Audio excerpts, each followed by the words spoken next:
Olá, a paz do Senhor Jesus. Seja muito bem-vindo ao seu programa Teologia Viva. Estamos estudando sobre a declaração de fé das Assembleias de Deus e neste quinto episódio estudaremos o quinto capítulo que fala sobre as obras de Cristo.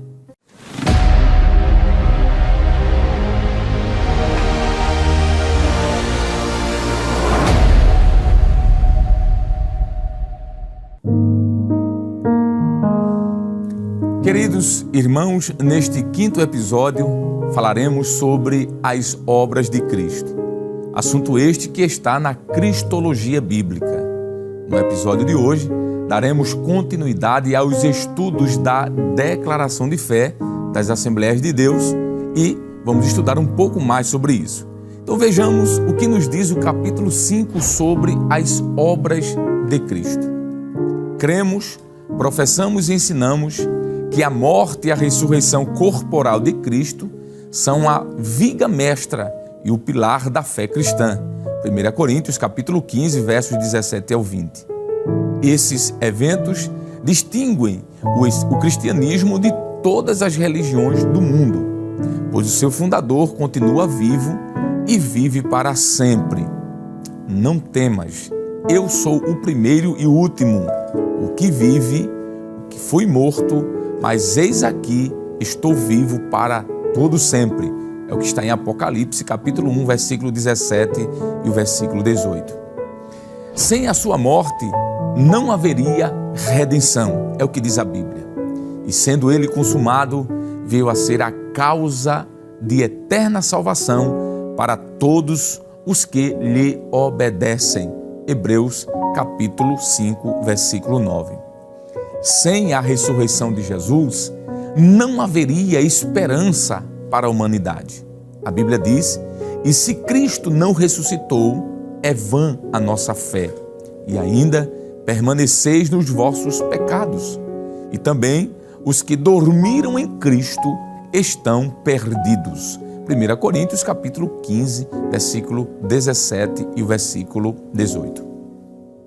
As obras de Cristo são amplas, mas aqui focamos em sua morte, ressurreição e ascensão ao céu e também nas implicações teológicas de sua morte expiatória e vicária em favor de todos os pecadores. O documento da Declaração de Fé das Assembleias de Deus nos apresenta muitas informações sobre a pessoa de Jesus. Vamos então discorrer cada uma delas a partir de agora, a começar por sua morte.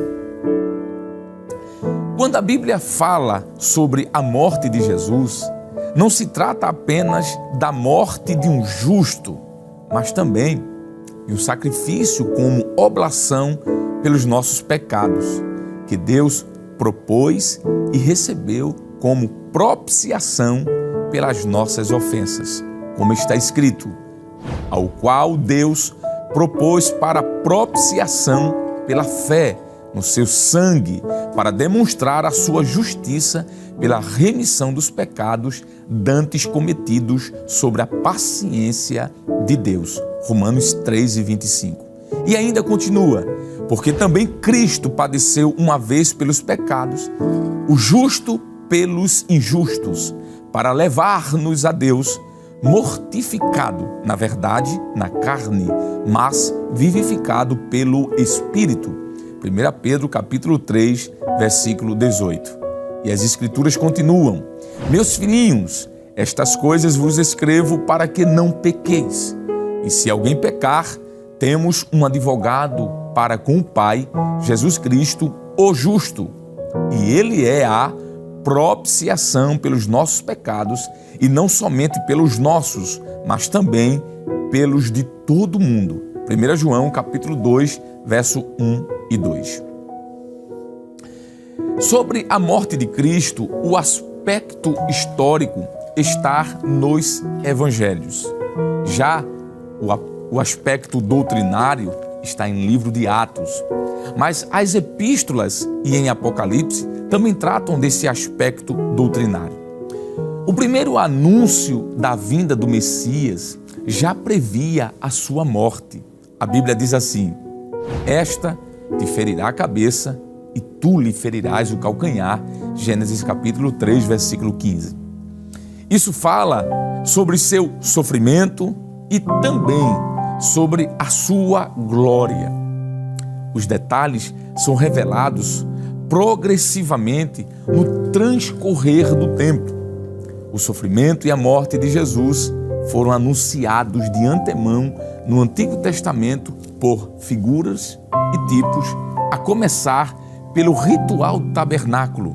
Isso está em Hebreus, capítulo de número 9, versos 21 e 23. E também, de maneira direta, pelos santos profetas. Salmos 22, primeiro, versículo 18, Isaías 53, do 4 ao versículo 7. O Novo Testamento, ele ressalta o cumprimento dessas profecias. Mateus capítulo de número 27, versículos 35 e 46, e Atos dos Apóstolos capítulo 8, verso 32 e 33. Vejamos então agora o que a declaração de fé nos diz sobre o aspecto vicário da morte de Jesus. Morte vicária significa morte substitutiva. Todo o sistema sacrificial do Antigo Testamento fundamenta-se na ideia de substituição. E essa transferência da culpa do pecador para a vítima é simbolizada pela imposição de mãos sobre a cabeça do animal. A Bíblia diz: e porá a sua mão sobre a cabeça do holocausto, para que seja aceito por ele para a sua expiação. Levítico capítulo 1, versículo 4. A descrição do Cordeiro da Páscoa, desde o êxodo do Egito, aponta para Cristo e para o seu sacrifício. A Bíblia diz: não levarás daquela carne fora da casa, nem dela quebrareis osso. Êxodo 12, 46. Isso foi cumprido literalmente no Calvário. A Bíblia diz: mas, vindo a Jesus e vendo-o já morto, não lhe quebraram as pernas.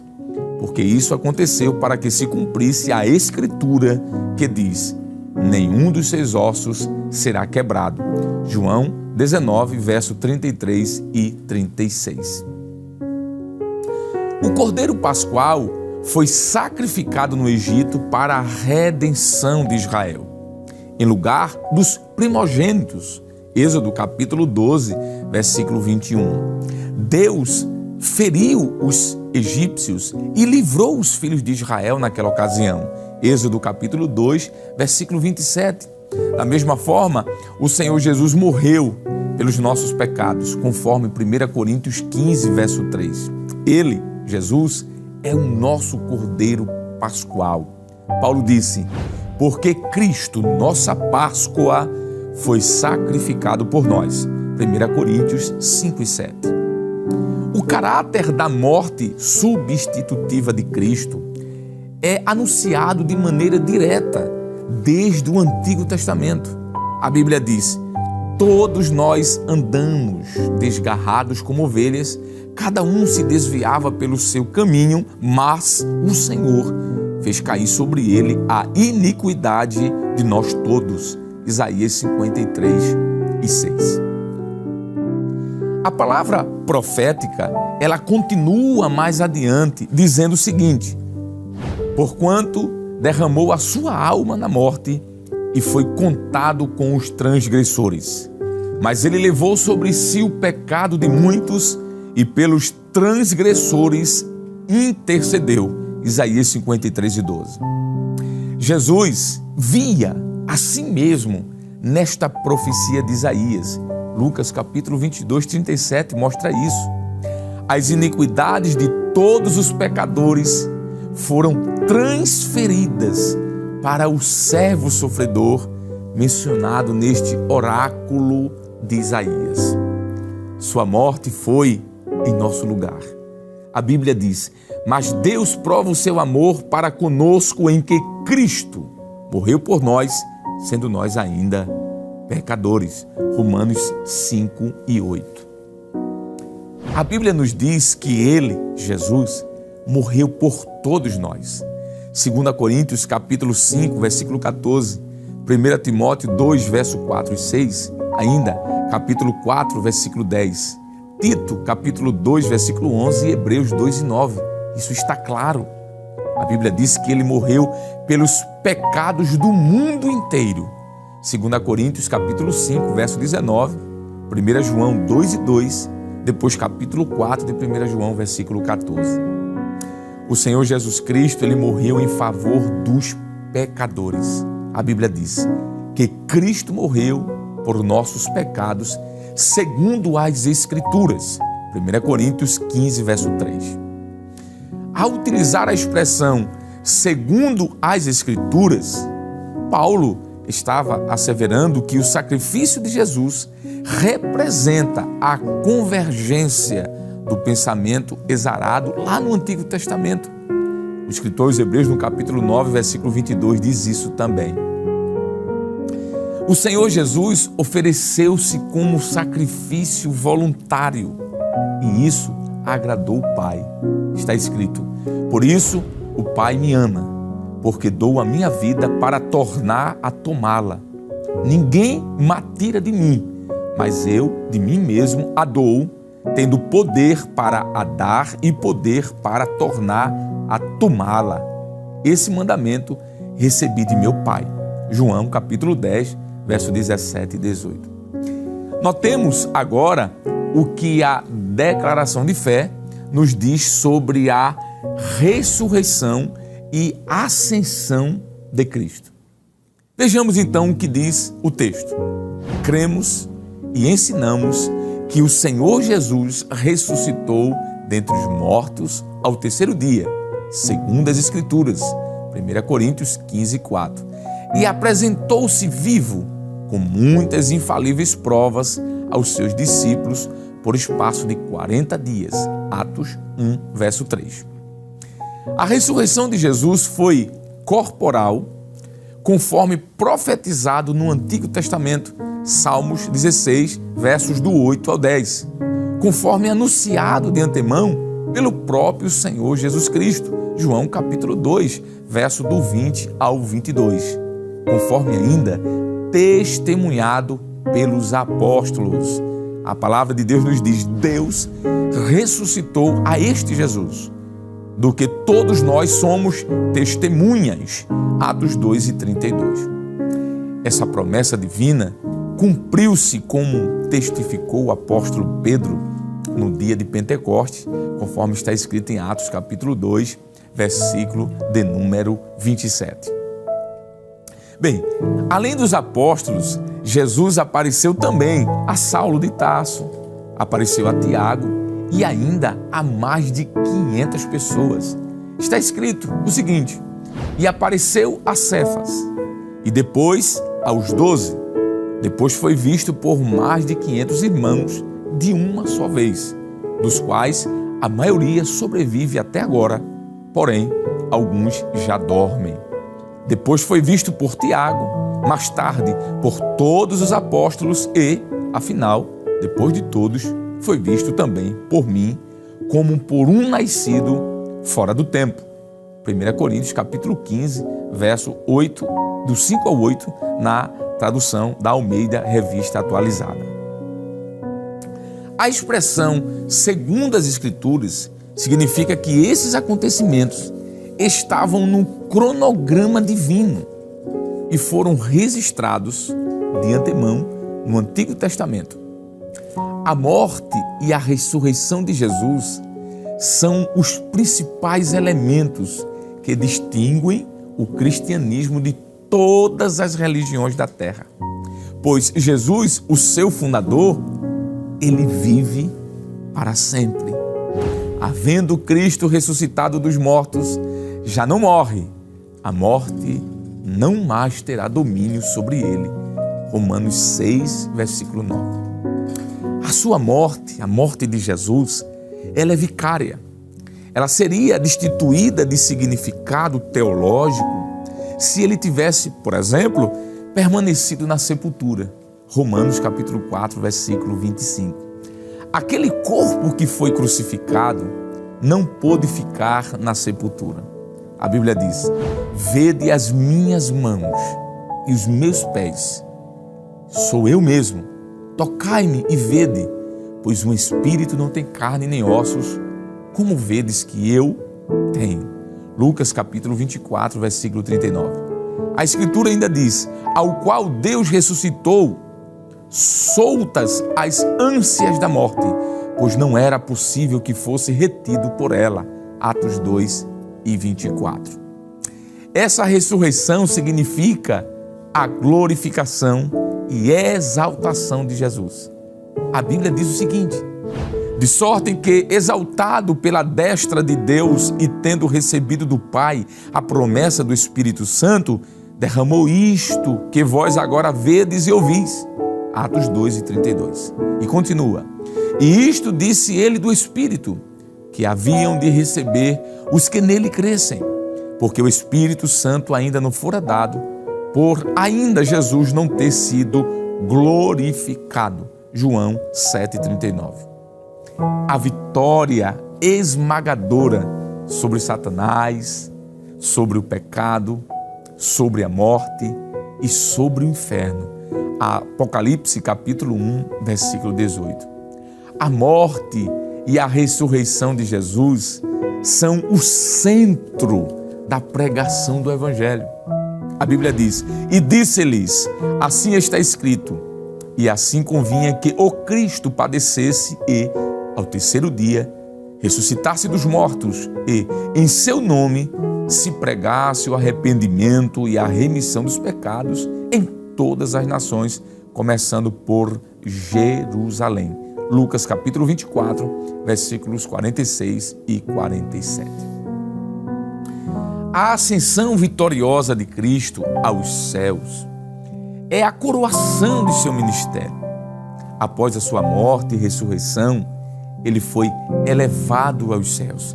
As Escrituras dizem que, e aconteceu que, abençoando-os, ele se apartou deles e foi elevado ao céu. Lucas 24, 51. E assentou-se à direita de Deus. Marcos 16 e 19, Efésios 1 e 20, onde se encontra até o dia de hoje. O texto diz: mas este, havendo oferecido um único sacrifício pelos pecados, estará sentado para sempre à destra de Deus. Hebreus capítulo 10, versículo de número 12. Agora, analisaremos o que a declaração de fé nos diz sobre a expiação de Jesus. A declaração diz assim: cremos que Deus aceitou a morte de seu Filho Jesus Cristo como expiação pelos nossos pecados. Mas este, havendo oferecido um único sacrifício pelos pecados, estará sentado para sempre à destra de Deus. Hebreus 10 e 12. Levando ele mesmo em seu corpo os nossos pecados sobre o madeiro, para que, mortos para os pecados, pudéssemos viver para a justiça, e pelas suas feridas fostes sarados. 1 Pedro 2 e 24. O termo expiação, ou o verbo expiar, refere-se a sacrifício para a purificação e perdão dos pecados. Mas o significado primário dessa palavra é cobrir, cuja ideia é de cobrir com sangue. Veja o que diz o texto sagrado: porquanto é o sangue que fará expiação pela alma. Levítico 17, 11. Esse ritual está no sistema mosaico, lá no Antigo Testamento. A Bíblia diz: assim o sacerdote por ela fará expiação dos seus pecados que pecou, e lhe será perdoado o pecado. Levítico capítulo 4, versículo 35. Enquanto princípio, é reafirmado essa doutrina no Novo Testamento. A Bíblia diz assim: sem derramamento de sangue não há remissão de pecados. Hebreus 9 e 22. Isso é chamado na Bíblia de propiciação, o ato que apazigua a ira divina e satisfaz a santidade e a justiça de Deus, resultando assim no perdão dos nossos pecados. A Bíblia diz: e aconteceu que, no dia seguinte, Moisés disse ao povo: vós pecastes grande pecado. Agora, porém, subirei ao Senhor. Porventura, farei propiciação por vosso pecado. Êxodo, capítulo 32, versículo de número 30. Deus, ele propôs Cristo Jesus para a propiciação por meio da fé no seu sangue. A Bíblia diz: ao qual Deus propôs para a propiciação pela fé no seu sangue, para demonstrar a sua justiça pela remissão dos pecados dantes cometidos sob a paciência de Deus. Romanos 3,25. Jesus, ele é a propiciação pelos pecados do mundo inteiro. As Escrituras nos garantem quando diz: e ele é a propiciação pelos nossos pecados, e não somente pelos nossos, mas também pelos de todo o mundo. 1 João, capítulo 2, versículo 2. A ira divina, ela é a reação da santidade de Deus ante a pecaminosidade humana. As Escrituras dizem o seguinte: porque do céu se manifesta a ira de Deus sobre toda a impiedade e injustiça dos homens que detêm a verdade em injustiça. Romanos 1:18. A expiação é o meio para aplacar esta ira divina. A propiciação é o resultado do amor de Deus pelos pecadores. Esse amor foi a causa, foi o motivo do envio do Filho para a propiciação. A Bíblia diz: nisto está o amor, não em que nós tenhamos amado a Deus, mas em que Ele nos amou e enviou seu Filho para a propiciação pelos nossos pecados. 1 João, capítulo 4, versículo 10. Bem, notemos agora o que a declaração de fé, vamos voltar mais uma vez para ela, nos diz sobre o valor do sacrifício de Jesus. O Senhor Jesus, ele ofereceu o sacrifício perfeito. A vítima do sacrifício foi Ele mesmo. O texto diz: o Cordeiro de Deus que tira o pecado do mundo, João 1:29. E não um animal qualquer, pois o sangue de animais não era suficiente para pagar tão alto preço.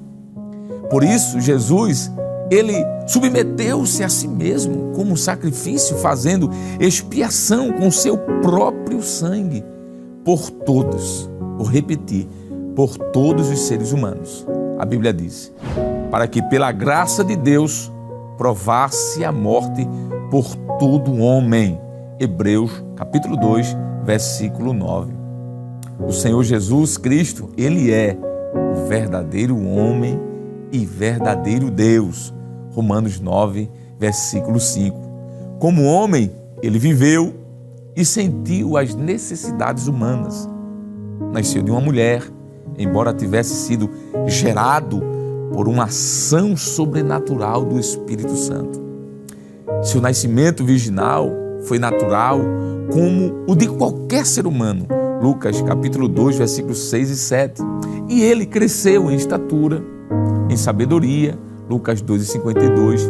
Ele sentiu sono, Mateus 8:24. Sentiu fome, Mateus 4:2. Sede, João 19:28. Ele se cansou, João 4:6. Ele sofreu, Hebreus 13:12. Ele chorou também, Lucas capítulo 19, verso 41 e João 11:35. Deixa eu dizer mais algo. Ele sentiu tristeza e angústia. É isso mesmo. Mateus 26, 37 e 38. Jesus, como homem, teve mãe humana, além de irmãos e irmãs co-uterinos. Mateus capítulo 1, versículo 24 e 25, capítulo 12, versículo 4, capítulo 13, versos 55 e 56, dando provas materiais de ter um corpo humano, como diz as Escrituras. Abre aspas. O que era desde o princípio, o que vimos com os nossos olhos e o que temos contemplado, e as nossas mãos tocaram, diz a palavra da vida. 1 João capítulo 1, versículo 1. A Bíblia ainda diz assim, abre aspas, vede as minhas mãos e os meus pés, que sou eu mesmo, tocai-me e vede, pois um espírito não tem carne nem ossos, como vedes que eu tenho. E dizendo isso, mostrou-lhes as mãos e os pés. Isso está escrito em Lucas capítulo 24, versículo 39 e 40. Sendo feito então semelhante aos homens, mas sem pecado, conforme está em Hebreus capítulo 4, versículo 15. O valor da sua morte é suficiente para salvar todos, a cada um dos pecadores. Assim ele pôde expiar o pecado do povo. A Bíblia diz, abre aspas, pelo que convinha que em tudo fosse semelhante aos irmãos, para ser misericordioso e fiel sumo sacerdote naquilo que é de Deus, para expiar os pecados do povo. Hebreus capítulo 2, versículo 17. Ainda, Deus enviou seu Filho, nascido de mulher, nascido sobre a lei, para remir os que estavam debaixo da lei. Gálatas capítulo 4, verso 4 e 5. Sendo então Deus, mas também homem, como está em Filipenses capítulo 2, versículo do 6 ao 8, Jesus ele não conheceu o pecado, mas fez-se pecador por nós. 2 Coríntios capítulo 5, versículo 21. Assim sendo, o sacrifício de Jesus é de um valor infinito e ilimitado. Sua morte pode expiar os pecados da humanidade inteira. A morte de Jesus, ela pôs fim à inimizade entre Deus e a humanidade. Isso é chamado de reconciliação. Fomos reconciliados com Deus pela morte de seu Filho. A Bíblia diz, e tudo isso provém de Deus, que nos reconciliou consigo mesmo por Jesus Cristo e nos deu o ministério da reconciliação, isto é, Deus estava em Cristo reconciliando consigo o mundo, não lhes imputando os seus pecados, e pôs em nós a palavra da reconciliação. 2 Coríntios capítulo 5, verso 18 e 19. No próximo episódio, veremos o capítulo 6 da Declaração de Fé, onde falaremos sobre o Espírito Santo. Bom, estamos chegando ao final deste episódio, do capítulo 5. Será que você está gostando? Se sim, se você está gostando dessa temporada, espero que sim. Então aproveite e compartilhe este vídeo com seus amigos, com seus familiares. Até o nosso próximo encontro, se Deus quiser. E que a graça do nosso Senhor e Salvador Jesus Cristo, o grande amor de Deus, o nosso eterno e bondoso Pai, a comunhão e as divinas consolações do Espírito Santo sejam sobre todos nós, agora e para sempre. Amém.